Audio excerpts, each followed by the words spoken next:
Hello friends, welcome back to Lijo's new begin world. ഇന്ന് ഞാൻ വളരെ ടേസ്റ്റി ആയിട്ടുള്ള സ്ട്രോബെറി അച്ചാറാണ് ഉണ്ടാക്കാൻ പോകുന്നത്. വളരെ എളുപ്പത്തിൽ തന്നെ നമുക്ക് ഇത് ഉണ്ടാക്കാൻ പറ്റും. ഈ സ്പെഷ്യൽ അച്ചാർ എങ്ങനെ ഉണ്ടാക്കുന്നതെന്ന് നോക്കാം.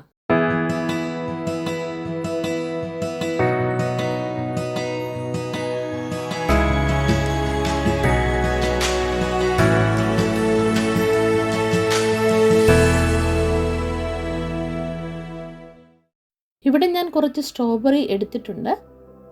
നമുക്ക് കുറച്ച് പച്ചയായ സ്ട്രോബെറിയാണ് വേണ്ടത്.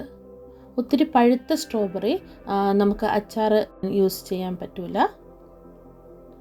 പിന്നെ ചെറുതായി അരിഞ്ഞു വെച്ച പച്ചമുളക്, കറിവേപ്പില, വെളുത്തുള്ളി, ഇഞ്ചി. പിന്നെ ഞാനിവിടെ കടുകും ഉലുവയും വറുത്ത് പൊടിച്ച് വെച്ചിട്ടുണ്ട്. ഉലുവ, കടുക് കൂടാതെ ഉപ്പും മുളക് പൊടിയും മഞ്ഞൾപ്പൊടിയും കൂടി വേണം. ഇതിൻ്റെ കൂടെ വിനാഗിരിയും കായപ്പൊടിയും ആവശ്യമുണ്ട്. ഇതൊക്കെയാണ് അച്ചാർ ഉണ്ടാക്കുന്നതിനായിട്ട് ആവശ്യമായ സാധനങ്ങൾ.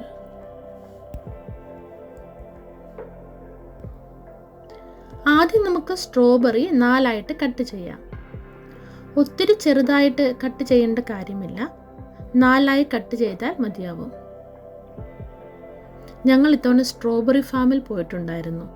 അപ്പം കുറച്ച് അധികം സ്ട്രോബെറി വാങ്ങിച്ചു. അപ്പം വിചാരിച്ചു സ്ട്രോബെറി അച്ചാർ ഉണ്ടാക്കാമെന്ന്.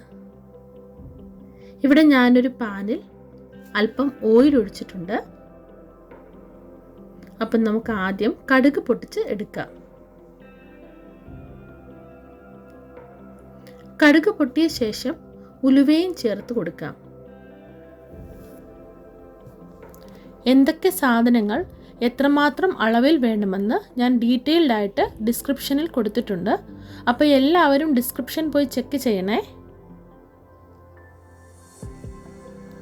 ചെറുതായി അരിഞ്ഞു വെച്ച ഇഞ്ചി കൂടി ഇട്ട് കൊടുത്ത ശേഷം വഴറ്റിയെടുക്കാം. ബിരിയാണിക്കും ഫ്രൈഡ് റൈസിനുമൊക്കെ വളരെ നല്ല കോമ്പിനേഷനാണ് ഈ സ്ട്രോബെറി അച്ചാർ. ഇനി നമുക്ക് വെളുത്തുള്ളിയും കറിവേപ്പിലയും പച്ചമുളകും കൂടി ഇട്ട് കൊടുത്ത് നല്ലപോലെ വീണ്ടും വഴറ്റിയെടുക്കണം.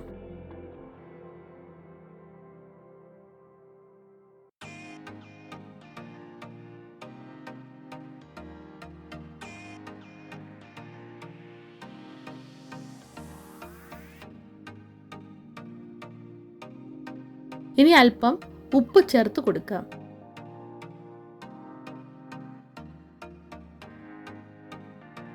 പൊടികൾ ചേർക്കേണ്ട സമയമാണ്.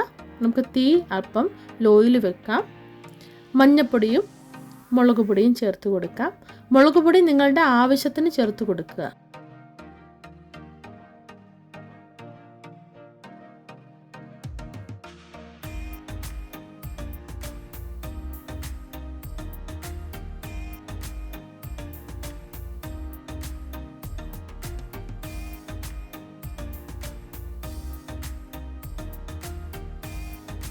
പിന്നെ വറുത്ത് പൊടിച്ച കടുകിൻ്റെയും ഉലുവയുടെയും പൊടിയും കൂടെ ചേർത്ത് കൊടുക്കാം.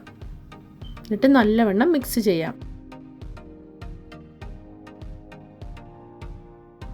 ഇതിൻ്റെ പച്ചമണം മാറുന്നവരെ വഴറ്റിയെടുക്കണം. പൊടി കരിഞ്ഞു പോവാതിരിക്കാൻ നോക്കണേ.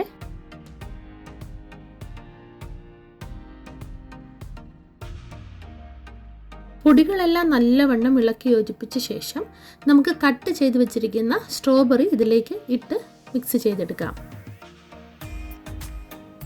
എല്ലാവരും ക്രിസ്മസ് അവധിയുടെ തിരക്കിലായിരിക്കും അല്ലേ? ഇതിൻ്റെ ഇടയ്ക്ക് ഈ സ്ട്രോബെറി അച്ചാർ ഒന്ന് ഉണ്ടാക്കി നോക്കണേ.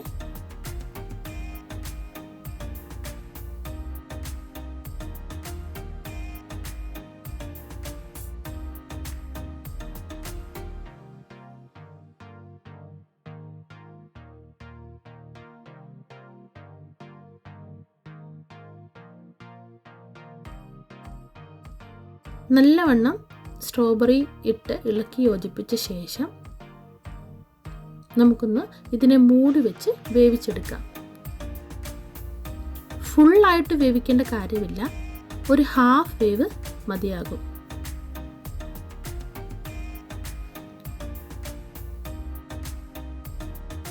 പിന്നെ അല്പം കായപ്പൊടി ചേർത്ത് കൊടുക്കാം.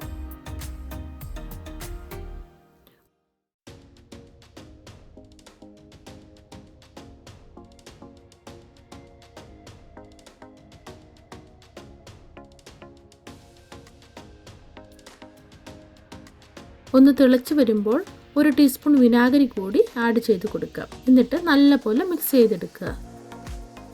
ഒത്തിരി പുളിയുള്ള സ്ട്രോബെറി ആണെങ്കിൽ വിനാഗിരി ചേർക്കേണ്ട കാര്യമില്ല. പിന്നെ മധുരം വേണമെങ്കിൽ അല്പം ഷുഗർ ചേർക്കുന്നതുകൊണ്ട് കുഴപ്പമൊന്നുമില്ല. അപ്പോൾ സ്ട്രോബെറി അച്ചാർ റെഡി ആയിട്ടുണ്ട്. എല്ലാവരും ട്രൈ ചെയ്ത് നോക്കണേ. അപ്പോൾ please like, share and subscribe. അടുത്ത വീഡിയോയുമായി കാണാം. Take care. ബൈ.